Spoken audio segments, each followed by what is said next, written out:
Introduction. Do you want to save your marriage? Do you want to nurture it, strengthen it, and see it grow? Then you must fight for it.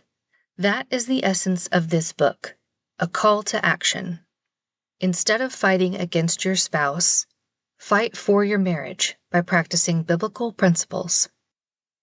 This book doesn't promise to save or transform your marriage overnight. But if you apply these principles and fight to practice them, you'll position yourself and your marriage for growth and health. You'll fight not to destroy your marriage, but to help it not only survive, but thrive.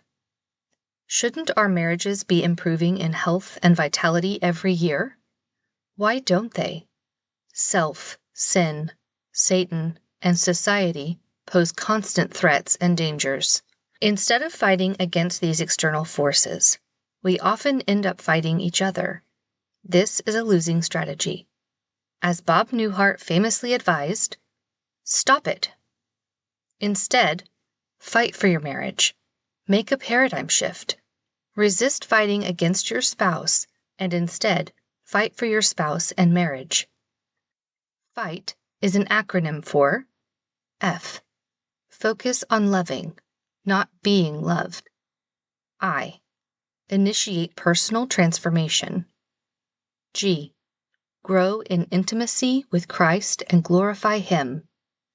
H. Humble yourself. T. Talk to empower your spouse. This book serves as a primer, not an in-depth exegetical study of biblical texts.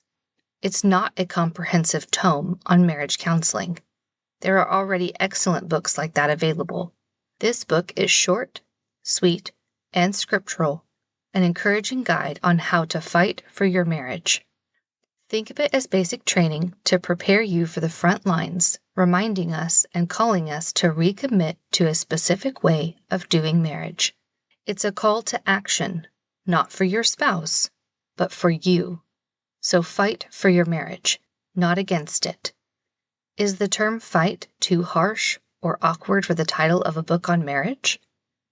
It is interesting and instructive to notice that in the letter to the Ephesians, right after the passage on the family, follows the passage on spiritual warfare.